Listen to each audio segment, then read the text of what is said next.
Você avalia que o governo Lula está corrigindo a posição a respeito da eleição do Maduro ou ainda endossa a posição imperialista? E a Ari Meneghini pergunta: você acha. Que é outra fala do Lula, depois eu ponho essa. Vamos falar primeiro disso. Daniel Keynes, olha, eu vou dizer o seguinte: do ponto de vista prático, parou de piorar, né? Já é alguma coisa. O Brasil caminhava para uma posição muito ruim. Não rompeu relações, a embaixadora está presente, esteve presente na posse do Maduro. É um primeiro passo tímido, que representa também uma decisão que o presidente Lula tomou, porque nas últimas semanas ele deu algumas entrevistas em que ele sinalizou um retorno às posições anteriores, que historicamente ele sempre defendeu em relação à Venezuela. Ou seja, o que disse o presidente Lula? Que o Maduro era um problema dos venezuelanos e que a decisão de instituições de um outro país não poderiam ser questionadas e que ele não as questionaria, até porque ele não gostaria de ver as instituições brasileiras questionadas na sua soberania. Então, o presidente Lula deu entrevistas com essa conotação e mandou a embaixadora representar o Brasil. É um pequeno passo, mas é um pequeno passo adiante. Depois de sucessivos passos que representaram um retrocesso. A política adotada pelo governo Lula a partir de julho em relação à Venezuela foi um desastre, um retrocesso inaceitável. Por que é um retrocesso inaceitável? Por vários motivos. Eu vou citar os três principais. Primeiro, porque é uma violação de um princípio fundamental da política externa que o PT sempre defendeu e praticou, que o presidente Lula sempre defendeu e praticou, que é o princípio da autodeterminação dos povos e das nações. Ou seja, o governo brasileiro não vai dizer para um país como é que ele tem que organizar seu modelo político, o governo brasileiro não vai dizer para um país como é que ele tem que organizar seu modelo econômico, não vai dizer como tem que organizar suas eleições, não vai questionar suas instituições. O governo brasileiro só se pronuncia criticamente contra um determinado país quando esse país exerce contra outros povos mecanismos violentos, genocidas e de agressão. Mas a vida interna de cada país é um problema de cada país. Isso é um princípio. É o princípio que está na Carta das Nações Unidas. Na medida em que o Brasil virou comentarista das eleições venezuelanas e o Brasil começou a se colocar num papel esquisitíssimo de fiscal das eleições venezuelanas, quebrou esse princípio. Foi um baita retrocesso.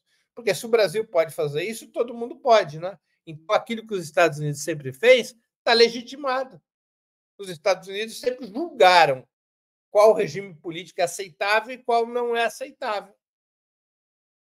A crítica aos Estados Unidos sempre foi de que a autodeterminação dos povos era um princípio inalienável. E o Brasil, em relação à Venezuela, quebrou esse princípio.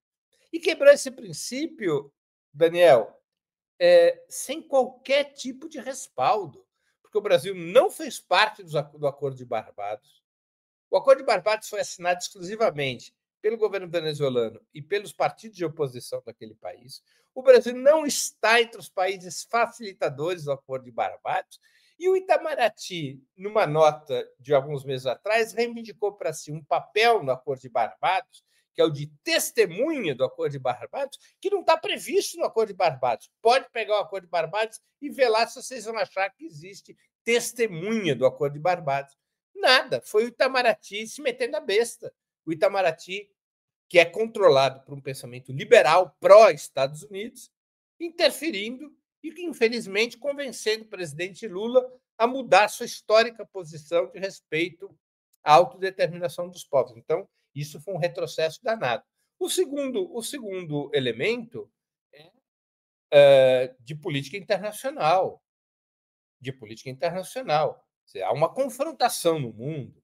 Essa confrontação no mundo é entre esse sistema imperialista agônico liderado pelos Estados Unidos e um amplo campo anti-imperialista, porque esse sistema imperialista agônico, para sobreviver, os Estados Unidos, para manter sua hegemonia, estão recorrendo a uma escalada militar, a uma escalada na agressão imperialista contra outros povos.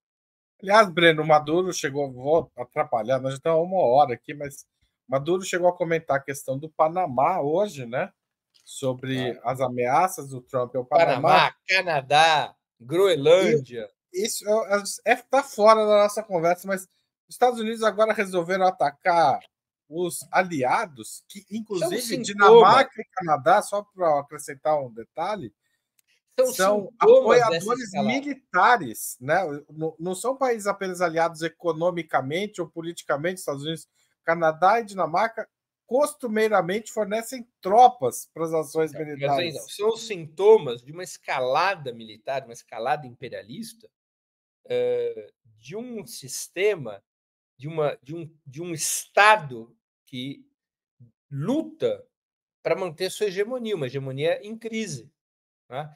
Então, o Brasil, na questão Venezuela, ao invés de se aliar contra um país, como é o caso da Venezuela, que joga um papel decisivo, especialmente na América Latina, contra esse sistema imperialista que levou Lula à cadeia, que levou a Lava Jato, que apoiou o golpe contra a presidenta Dilma. Ao invés de se aliar com a Venezuela, vítima de sanções e agressões do sistema imperialista, o governo Lula resolveu, embora não adotando a mesma posição dos Estados Unidos, do Chile, do Milei, o Brasil resolveu adotar a posição nem samba nem tango, uma posição centrista que objetivamente colabora com o sistema imperialista. E vem um terceiro elemento, Haroldo, que é a ingratidão. Porque qual foi o governo solidário até o talo desde o primeiro momento com o PT, com o presidente Lula, com a presidenta Dilma, no período 2016-2022, quando o Lula estava na cadeia, quando houve a Lava Jato, quando houve a derrubada da presidenta Dilma Rousseff. O mais solidário de todos os governos foi o governo Maduro. Então, é muito ruim a política brasileira em relação à Venezuela, mas parou de piorar e mandou a embaixadora. O presidente Lula tem dado entrevistas melhores. Oxalá que a política externa brasileira em relação à Venezuela volte aos trilhos. E que você acha, Ari Meneghini perguntou, o que você acha da fala do Lula de que ele foi o único trabalhador que se tornou presidente? Na democracia liberal, ele não é o único. Lech Walesa, na Polônia, também. E o fato de ser um trabalhador não quer dizer grande coisa, porque o Lech Walesa era um homem de direita, embora fosse um operário. Né? Ser ou não trabalhador, eu acho que é um elemento importante, assim, mais do ponto de vista simbólico, de propaganda, porque é difícil mesmo na democracia liberal, que é uma democracia burguesa, é muito difícil alguém das classes populares ascender ao comando do governo. É difícil mesmo. Né? Mas já houve vários casos, né? Especialmente em sistemas parlamentaristas. Você teve lideranças sociais-democratas na Europa que eram de origem operária e que chegaram a primeiro-ministro. Né? Então, na democracia liberal é difícil. Agora, o problema da fala do presidente Lula, e, claro, não é o nosso tema aqui hoje, mas só para não deixar sem resposta, o problema não é esse. O problema é uma afirmação oposta, que ele disse que nas revoluções cubana e russa não tinha trabalhadores. Eu acho até que ele quis dizer que não tinham trabalhadores na liderança dessas revoluções. O que ele disse, acho que não é exatamente o que ele estava pensando, né? Porque ele é um homem que conhece a Revolução Cubana, que também conhece a Revolução Russa, ele sabe das massas de trabalhadores que participaram dessas revoluções, das massas de militantes operários que participaram especialmente da Revolução Russa, que era um país mais industrializado, e também a Revolução Cubana. Né? E vários dos seus dirigentes eram de origem operária, dos dirigentes centrais, dos principais dirigentes, talvez não. Mas é uma outra coisa. As massas trabalhadoras tomaram poder nessas revoluções. É algo muito acima de eleger um operário. É muito, muito acima de eleger um operário. Quando as massas trabalhadoras tomam poder, que é o que aconteceu com a Revolução Russa, o que aconteceu com a Revolução Cubana, com a Revolução Chinesa e outros. Além do que, tem falhas históricas, né? Porque, por exemplo, quem sucedeu Lenin era um filho de um sapateiro. Um sapateiro, no início do século XX, era uma profissão proletária. Claro. Né? O filho do sapateiro chamava Iosif Vissarionovich Zhugatvili, mais conhecido como Stalin. O próprio Maduro. Claro, era um motorista de ônibus. Exato. Né? Então, é uma coisa, assim, eu achei muito ruim, né? Deseduca o povo e faz uma contraposição, e esse é o problema da fala do presidente Lula, na minha modestíssima opinião. Ele faz uma contraposição entre democracia liberal e revolução a favor da democracia liberal. Ele defende a democracia liberal contra as revoluções. Passa essa mensagem. Eu nem estou dizendo que ele ache isso, mas passa essa mensagem. É um agrado na direita, é um agrado nos liberais. E uma mentira histórica, porque não foi a democracia liberal que permitiu aos trabalhadores melhorarem radicalmente de vida na Rússia pós-czar. Foram os bolcheviques. Não foi a democracia liberal que permitiu aos cubanos terem taxa zero de analfabetismo, ter o sistema educacional e de saúde que construíram. Foi a Revolução Cubana, foram os revolucionários cubanos. Não foi a democracia liberal que derrotou o nazifascismo há 80 anos, foi o Exército Vermelho. A democracia liberal está vinculada a colonialismo, está vinculada a racismo.